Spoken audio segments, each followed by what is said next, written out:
When the grid goes dark, life changes in an instant. No lights, no running water, no internet, no hum of daily life. Just silence and uncertainty. A total blackout isn't a simple power cut. It's the collapse of the systems that keep society functioning. Within hours, refrigerators warm, stores empty, and panic spreads. By day 3, the taps run dry, waste piles up, and desperation takes hold. Most people won't realize how fragile modern life is until it's too late. The first 7 days decide everything: who adapts and who breaks. Preparing for that week means understanding what really matters: water, food, heat, and security. This guide will show you how to stay alive, stay calm, and stay ahead when the grid fails and the world goes dark. Because survival doesn't belong to the strongest, it belongs to the prepared. Day 1, the denial phase. When the power goes out, most people assume it's temporary. They check their phones, look out the window, and wait for the lights to come back on. But when the blackout isn't just in your home or your neighborhood, but across the entire grid, that assumption becomes deadly. The first day of a total blackout is about clarity and quick action. It's not the time to panic. It's the time to prepare. Step 1. Water before it's gone. Water is the first lifeline to disappear. Most modern cities rely on electric pumps to move water through the system. When the grid goes down, those pumps stop. You have roughly 12 hours before municipal water pressure drops to 0. Once that happens, your faucets will run dry. The very first move is to fill every possible container. Use your bathtub, pots, pans, plastic bottles, buckets, anything that can hold water. Even that decorative vase collecting dust becomes valuable. This isn't just for drinking. You'll need water for cooking, washing, and basic sanitation. But remember, tap water doesn't stay clean forever. After 24-48 hours in stagnant pipes, bacteria begin to grow. From day 2 onward, treat all water as unsafe. Always boil it before using, even for brushing your teeth or making coffee.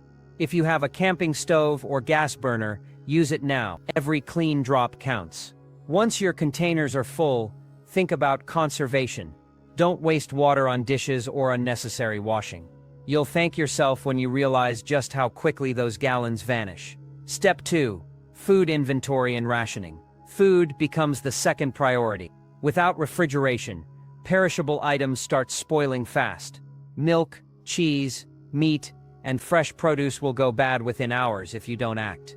Start by cooking all perishables first. Use your gas stove while the fuel lasts, or set up a charcoal grill or fire pit outdoors. Don't think of this as a feast. It's strategy. Cook what will spoil and store what you can in airtight containers. If it's safe to share cooked food with family or neighbors, do it wisely. It builds goodwill and prevents waste. After perishables, shift focus to your non-perishables. Canned goods, rice, beans, pasta, oats, and dehydrated foods. These will carry you through the coming week, but only if you ration carefully. Forget about comfort eating. From now on, food is fuel. You're burning calories at a faster rate. Stress, fear, and constant movement increase your body's energy demand. But you must pace your consumption. A blackout isn't a sprint, it's a slow survival race. Calculate what you have and divide it by 7. That's your daily allowance. It won't feel generous, but it will keep you alive. Step 3. Light and stealth. When night falls, your instincts will tell you to find light. But in a total blackout, light becomes a signal, a glowing beacon that screams, "We're prepared." That's dangerous. Desperate people notice lights, and desperate people make bad decisions. If you must use light, do it smartly. Candles can help but pose a major fire risk, especially in confined spaces. Flashlights are safer, but batteries will quickly become more valuable than gold. Use them sparingly. If you have a hand crank flashlight or solar-powered lantern, use that as your primary source. If you don't, you can even improvise one using a small DC motor from an old toy, a handle, and an LED light. A few spins will generate enough current for brief illumination. Keep all light contained, cover windows with blankets or dark fabric to prevent visibility from the outside. Avoid playing music, talking loudly, or using visible electronics. In a blackout, silence and darkness are your best defenses. The first night will test your nerves. The unfamiliar quiet, the invisible city, the uncertainty, it all weighs heavy, but if you've secured water, cooked perishables, and darkened your home, you're already ahead of most people. Day 2, the realization phase. By the second day, the denial fades. The hum of civilization is gone. Your phone is a useless brick. The air smells stale and the silence is no longer peaceful. It's heavy. This is when reality sets in. The grid isn't coming back soon.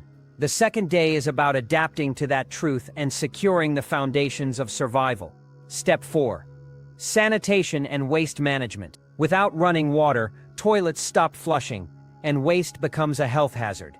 It doesn't take long for bacteria and insects to make their move, turning simple neglect into a deadly problem. You need a plan for sanitation. Fast. The safest method is to dig a latrine. Choose a spot at least 200 feet from any water source, streams, wells, or collected rainwater to avoid contamination.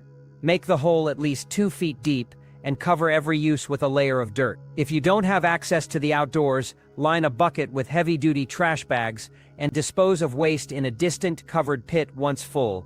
Always wash your hands after handling waste. If soap runs out, ash from your fire can work as a natural disinfectant. It's abrasive and kills bacteria on contact. If you run out of toilet paper, improvise with leaves, old cloth, or newspaper, but make sure everything is burned or buried afterward. In a crisis, disease kills faster than hunger. Step 5. Water Round 2. Finding new sources. By day 2, the water you collected is already shrinking. You'll need to replenish supplies before they're gone. Nature becomes your ally. If it's raining, harvest every drop. Spread out tarps, garbage bags, or sheets of plastic to channel rainwater into clean containers. Rainwater is among the safest natural sources, but still always boil it before drinking. If there's no rain, build a solar still. It's simple but effective.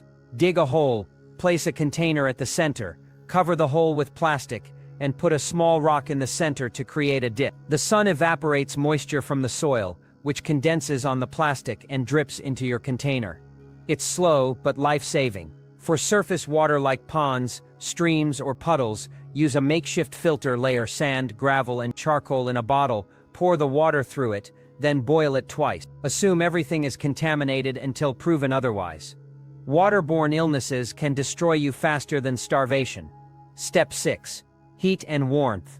If the blackout happens in winter, heat becomes the difference between life and death. Without electricity, your heater and furnace are useless. The solution? Shrink your living space. Choose one small room and seal it off using blankets, towels, and furniture to trap body heat. Block drafts, close doors, and hang thick fabrics over windows. The goal is insulation. If you must use fire or candles indoors, ensure ventilation. Crack a window slightly to prevent carbon monoxide buildup. You can also improvise makeshift heaters. A terracotta pot over a few candles radiates gentle warmth. A metal trash can be turned into a small wood-burning stove if used carefully. Every degree of warmth helps maintain mental clarity. Cold leads to fatigue, confusion, and poor decisions. Stay dry, stay layered, and remember, a warm mind makes smart choices. Days 4 and 5. The chaos phase. By the middle of the week, the blackout stops feeling like an inconvenience and starts feeling like the end of normal life. The air smells different. Smoke, rot, and sweat. Streets are quiet, but not peaceful.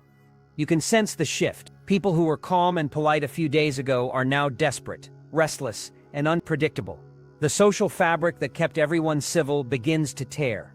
These are the most dangerous days of a total blackout, when survival moves beyond logistics and becomes about human nature. Food is running out, tempers are flaring, rumors are spreading, and in the absence of law, fear becomes the only order that remains. Step 7. Security and defense. By day 4, you can't assume safety anymore. Hunger and desperation make people act in ways they never thought possible. That friendly neighbor who once lent you sugar may now be watching your windows, wondering if you still have food. You need to understand this. The threat has shifted from nature to people. 1. Lock down your home. Your house must now become a fortress. Start by locking and reinforcing all entry points, doors, windows, basement access, and garage. If you have spare wood, board up ground floor windows. A dark house looks uninviting, while a house with light or visible movement looks like a target. Avoid using visible flashlights or lanterns near windows. If you need light, use it in rooms away from the street and cover windows with blankets or dark fabric. You want your home to appear empty, abandoned, and uninteresting. Keep your supplies out of sight. If someone forces their way in and sees shelves of canned food, they won't leave. Hide extra food and water in unexpected places, under furniture, inside containers, or even buried in the yard if needed. 2. Appear poor, not prepared. The biggest mistake survivors make is looking like survivors. Clean clothes, the smell of cooked food, or visible light signals preparedness. And that's a beacon for trouble. Instead, make your environment look as if you're struggling too. Scatter a few empty cans or trash outside, leave your front gate slightly ajar, and don't make your home look organized. In a crisis, people overlook homes that look as desperate as their own. The goal is psychological camouflage. When people think you're starving and helpless, they move on. When they think you're stocked and safe, they come knocking. Or worse, they don't knock at all. 3. Set up early warning systems. In a world without alarms, you need to create your own. Simple noise traps work wonders. String up tin cans on fishing line, or wire across potential entry points like fences, windows, or hallways. Scatter gravel or dry leaves near windows and doors, so anyone approaching creates noise. The goal isn't confrontation, it's awareness. Knowing someone is approaching gives you time to hide, to prepare, or to escape. Even a few seconds of warning can make the difference between surviving the night or becoming a story no one tells. 4. Sleep and watch in shifts. If you're not alone, create a night watch schedule. One person rests while another keeps alert. Fatigue dulls your senses, and danger doesn't respect bedtime. Keep all essential items, flashlight, water, and improvised weapon within arm's reach. If you're alone, position yourself so you can hear any disturbance. Sleep lightly, and if possible, near your supplies. Remember, your greatest weapon is vigilance. 5. Defensive tools. Weapons aren't about aggression, they're about deterrent. If someone breaks in, you need something to defend yourself. A baseball bat, sturdy metal pipe, kitchen knife, or can of wasp spray can all be used as improvised tools of defense. Wasp spray, in particular, can shoot up to 20 feet and temporarily blind an attacker, giving you time to escape or disable them. Avoid violence unless it's absolutely necessary. Once a fight starts, there are no guarantees of walking away unscathed. Your best defense is to make your home look empty, stay quiet, and avoid attention altogether. Step 8. Communication and awareness. By day 5, the physical dangers are joined by psychological ones. The uncertainty, the silence, the isolation. It begins to wear down even the strongest minds. Humans aren't designed to live without information. The not knowing is often worse than the danger itself. That's why communication becomes critical, not for entertainment, but for awareness and morale. 1. The power of radio. Your phone is dead, the internet is gone, and the grid is silent. But radio waves still travel. A battery-powered or hand-crank AM/FM radio can cut through that silence and bring back a sense of connection. Tune through the frequencies slowly. Listen for emergency broadcasts, rescue updates, or any signs of organization. These broadcasts can tell you about weather conditions, water safety alerts, disease warnings, or even evacuation plans. A shortwave radio is even better. It can pick up transmissions from hundreds of miles away. Hearing another human voice, even faintly, reminds you that civilization hasn't completely disappeared. 2. Building a backup radio. If you don't have a functioning radio, you can build a simple crystal radio. It requires no electricity and pulls power directly from radio waves themselves. All you need are a coil of wire, a diode from an old circuit board, an earpiece, and a long antenna wire, like a stretched-out metal coat hanger. It won't be strong, but it might be enough to pick up faint signals. In a silent world, even static becomes comforting, proof that somewhere, someone is still transmitting. 3. Understanding information and rumors. In every crisis, rumors spread faster than truth. You'll hear whispers, the government's restoring power, soldiers are coming, help is on the way. But more often than not, no one's coming. Don't act on rumors. They cause false hope and reckless choices. Instead, Verify through radio broadcasts or trusted neighbors. If you do meet others, share only neutral information, like weather updates or safe water sources, and never disclose your stockpile or location details. Information is power. In the wrong hands, it's a weapon. 4. Local communication. If you're in a small community or have a few trustworthy neighbors, consider setting up a basic neighborhood signal system. For example, a marked sign, whistle code, or visual cue, like a cloth hung outside a window, can communicate needs without shouting. Working together can increase safety, but trust cautiously. Only collaborate with people you know well or can verify. Many will act with integrity, but some will not. Hunger changes people. Fear changes them faster. 5. Managing mental isolation. By day 5, silence begins to feel like a living thing. The absence of communication can lead to despair, confusion, and paranoia. Stay busy. Keep notes of your routines. Talk to yourself if you have to. Structure your thoughts the same way you structure your survival tasks. Remember that mental survival is as important as physical survival. A focused, calm mind makes smart decisions. A panicked one makes fatal ones. Day 6 and Day 7. The endurance phase. By the 6th day of a total blackout, the initial shock has long faded. The fear that dominated the first few days turns into a dull, heavy exhaustion. The silence of a powerless world feels endless. No hum of machines, no news, no streetlights, just the sound of wind, footsteps, and uncertainty. The people who didn't prepare are either desperate or gone. The ones who did are now in pure survival mode. Day 6 and 7 aren't about scrambling for supplies anymore. They're about endurance, discipline, and mental stability. These final 2 days of the first week will test not just your strength, but your ability to remain human when everything around you feels broken. Step 10. Routine keeps you sane. By now, your biggest threat isn't hunger, it's chaos. The human mind craves structure, and when everything collapses, that loss of structure can break even the strongest person. You might have food, water, and warmth, but without order, panic seeps in. That's why a daily routine becomes your lifeline. Start your day at a set time. Even without alarms or electricity, mark time through daylight. Wake with the sun. Drink water. Check your supplies. Maintain your fire or heat source. Small, repetitive actions keep your brain anchored in reality. Without them, time blurs. And when time blurs, decision-making falters. Have fixed meal times, even if you're eating less. Don't skip eating altogether, as the body needs routine energy to maintain focus. If your meals are minimal, say a handful of rice, canned beans, or soup, make them count by eating slowly, deliberately. It's not just about nutrition, it's about rhythm. Use the daylight wisely. Mornings should be for physical tasks, collecting firewood, checking your surroundings, securing water. The afternoon can be for maintenance or quiet reflection. As darkness falls, reduce activity to conserve light and energy.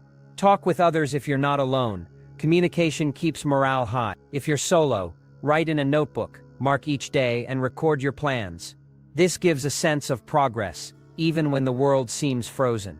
At night, prioritize sleep. Even if fear keeps you alert, your body and mind need rest. Lack of sleep leads to poor judgment. And in survival situations, bad judgment kills faster than hunger. A steady sleep schedule, even one built around candlelight or campfire glow, helps preserve clarity. Routine isn't just about passing time, it's about preserving humanity amid chaos. In a world without power, schedules, or safety, a structured day gives you something priceless. Control. And control, even in small doses, is what separates survival from despair. Step 11. Hope and adaptation. By day 6, hope feels fragile. The blackout may still show no signs of ending. Maybe you've heard faint rumors over a hand-cranked radio, governments scrambling, rescue efforts delayed, systems offline nationwide, or maybe you've heard nothing at all. The silence becomes its own kind of message. This is when you must decide what kind of hope you'll hold on to. Hope must be practical, not blind. Blind hope makes people careless. Practical hope keeps them alive. It means preparing for 2 outcomes: that the grid might come back tomorrow, or that it might never return.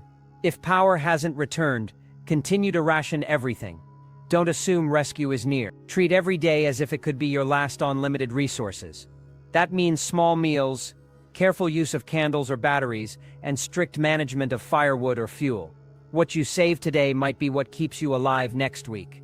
If you have a radio, listen daily. Even weak signals can carry vital information. Write down anything that sounds important, locations of relief centers, news of restored areas, or safety advisories. But don't leave your position blindly. Movement is dangerous unless you're certain it increases your chances of survival. In these late days, adaptation becomes your true weapon. Humans have always survived by adapting, making tools, improvising shelters, finding new ways to live when the old ones vanish. You may need to start building small systems that mimic civilization. A place for waste disposal, a clean water rotation, a way to trade or share resources with neighbors. These small acts of rebuilding aren't just survival, they're the first steps of stability. Keep your mind active. Despair is as deadly as hunger. Read a book if you have one. Tell stories. Teach your children basic survival skills like starting a fire or filtering water. These activities reinforce purpose and fight helplessness. Finally, remind yourself, true survival is not luck, it's discipline, adaptation, and calm under chaos. The people who make it through aren't always the strongest or most skilled. They're the ones who stay level-headed when everything else collapses. Final lessons. What actually kills you? When the grid collapses, most people imagine the biggest threat is the darkness, but it's not. Darkness is just a symptom. The real killers are dehydration, disease, hypothermia, and panic. These four elements destroy more lives than violence or starvation in the early days of a blackout. Understanding them and controlling them is the difference between order and chaos, life and death. Water is the first priority. A person can survive weeks without food, but only a few days without clean water. Contaminated water will kill faster than hunger ever could. That's why boiling water becomes non-negotiable. A simple fire can transform deadly river water into something drinkable. It's basic science, but in a blackout, it's survival knowledge. Next comes heat. When the power goes out, modern homes become traps, especially in winter. Hypothermia doesn't only strike in the wilderness, it happens in living rooms and bedrooms when temperatures drop. A fire isn't just warmth, it's life. Even a small, well-ventilated flame, layered clothing, and blocked drafts can mean the difference between surviving and freezing in your sleep. Then there's food. Calories are fuel for both body and mind. They keep your energy stable, your focus sharp, and your morale intact.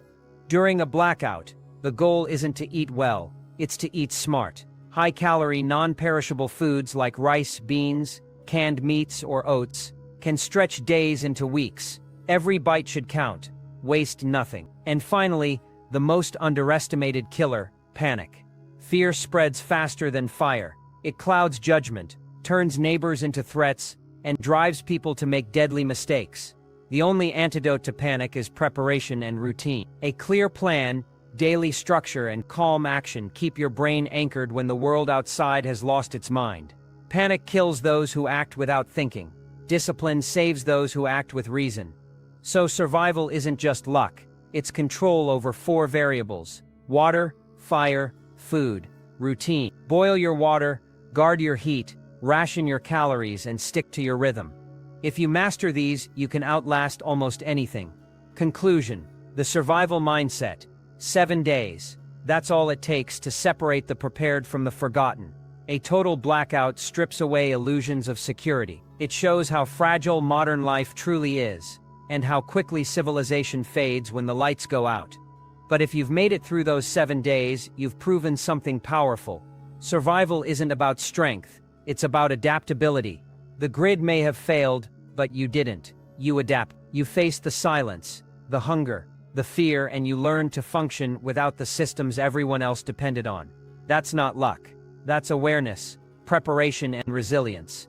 The truth is, you can't control the blackout, but you can control how you respond to it. You can control your mind, your actions, and your choices. You can prepare, endure, and rebuild. And when everyone else is waiting for the world to turn the lights back on, you'll already be living in a state of self-reliance they can't even imagine. The modern world runs on convenience, but survival runs on discipline.